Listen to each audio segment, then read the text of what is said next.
మరోవైపు encounter spot కి వెళ్లడానికి విద్యార్థులు ప్రయత్నించారు. నిజ నిర్ధారణ కోసం వెళ్తున్న వాళ్ళని స్థానికులు అక్కడ అడ్డుకోవడంతో టెన్షన్ వాతావరణం క్రియేట్ అయింది. ఇంతకీ గ్రామస్తుల వర్షన్ ఏంటి? అల్లూరు జిల్లా చింతూరులో అయితే టెన్షన్ వాతావరణం కనిపిస్తోంది. మారేడుమిల్లి ఎన్కౌంటర్ స్థలానికి వెళ్లడానికి ఓయూ విద్యార్థులు ప్రయత్నించారు.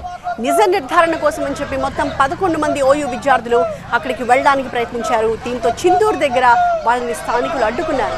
చింతూరు స్టేషన్ కి పోలీసులు ఆ విద్యార్థులందరినీ కూడా తరలించారు. పిఎస్ ముందు ఓయూ విద్యార్థులు నిరసన వ్యక్తం చేశారు. ప్రజాస్వామ్యాన్ని అడ్డుకుంటున్నారంటూ ఆరోపిస్తున్నారు.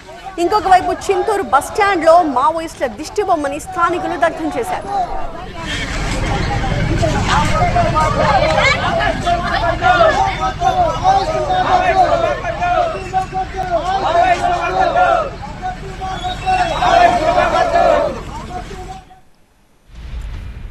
సో ఈ రెండు సంఘటనలకు సంబంధించిన డీటెయిల్స్ మా ప్రతినిధి విజయ్ మనకి లైవ్ లో కనిపిస్తున్నారు. విజయ్, ముందుగా మావోయిస్టులు విడుదల చేసిన లేఖ చాలా సంచలనమైన విషయాలు రాశారు.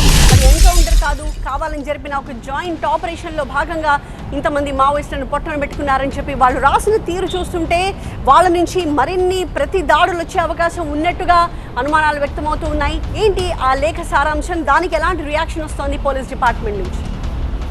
అంటే దేశవ్యాప్తంగా హిడ్మా ఎన్కౌంటర్ అనేది అనేక చర్చకు దారితీసింది. హిడ్మాని ఏ రకంగా పట్టుకున్నారు? మావోయిస్టు గెరిల్లా ఆపరేషన్లో దాదాపు 180-190 మందిని సిఆర్పిఎఫ్ కానిస్టేబుల్ చంపిన దాంట్లో గెరిల్లా ఆపరేషన్లో ఎక్స్పర్ట్ అయిన హిడ్మా ఏ రకంగా దొరకడన్నది చాలామందికి డౌట్ ఉండే. అయితే మావోయిస్ట్ పార్టీ అధికారికంగా ఇప్పుడు చెప్పింది ఇది ఖచ్చితంగా 4 వ్యక్తులు కలిసి చేసినటువంటి బూటకపు ఎన్కౌంటర్ అనే విషయాన్ని చాలా స్పష్టంగా చెప్తుంది. కోయిలు అనేటువంటి వ్యక్తి ముందుగా పోలీసులకు లొంగిపోవడం, ఆయన ఇచ్చినటువంటి సమాచారం ఆధారంగా ఇద్దరు కల్ప వ్యాపారులు, విజయవాడకు సంబంధించిన ఒక కల్ప వ్యాపారి, ఒక ఫర్నిచర్ షాప్ యాజమాని ఇద్దరు కూడా విజయవాడకు హిడ్మా వస్తున్నాడు, వైద్య పరీక్షల కోసం వస్తున్నాడన్న సమాచారం తెలుసుకొని ఈ యొక్క కోవర్ట్ ఆపరేషన్ ద్వారా హత్య చేశారు. ఇది బూటకపు ఎన్కౌంటర్, 4 వ్యక్తులు ప్రధానమైన కారణమనే విషయాన్ని చెప్పారు. దాంతోపాటుగా ఈ లెటర్లో ఇంకొక విషయాన్ని మావోయిస్ట్ పార్టీ చాలా పెద్ద క్లారిటీ ఇచ్చింది. ఇప్పటి వరకు మావోయిస్ట్ సెక్రటరీగా ఉన్న దేవుజీ అలియాస్ తిప్పిరి తిరుపతి పోలీసుల అదుపులో ఉన్నట్టు చాలామంది అనుకుంటారు. కానీ పోలీసుల అదుపులో లేడు, ఆయన మా సంరక్షణలోనే ఉన్నాడు. దేవీజీతో పాటుగా రాజిరెడ్డి కూడా మా సంరక్షణలో ఉన్నట్టుగా మావోయిస్ట్ పార్టీ తరఫున అఫీషియల్గా ప్రకటన వచ్చింది.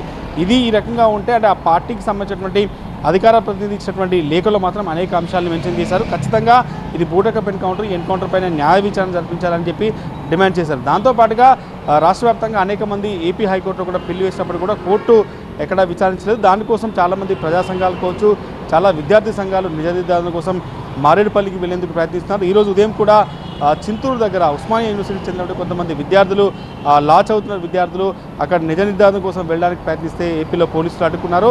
ఓవరాల్గా హిడ్మా ఎన్కౌంటర్ తర్వాత జరిగిన పరిణామాలు కావచ్చు, పెద్ద ఎత్తున చర్చ జరిగింది.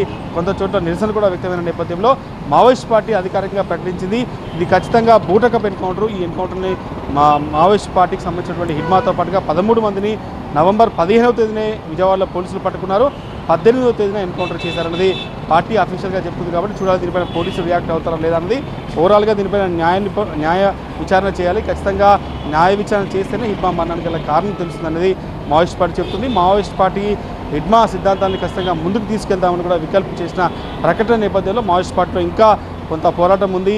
ఆపరేషన్ కగారుకు సమయమైనప్పుడు కూడా మావోయిస్ట్ పార్టీ కూడా తన పందాన్ని ఏమాత్రం మార్చుకునే అవకాశం లేదు. మరొక కీలక విషయం కూడా ఈ లెటర్లో చెప్పింది, దేవుజీ ఇచ్చిన సమాచారం మేరకే హిడ్మాని ఎన్కౌంటర్ చేశారన్న సమాచారం కూడా తప్పు. దేవుజీ మా అదుపులోనే ఉన్నాడు, మా దగ్గరే ఉన్న విషయాన్ని కూడా మావోయిస్ట్ పార్టీ ఓన్ చేసుకుంది. Right, thank you Vijay.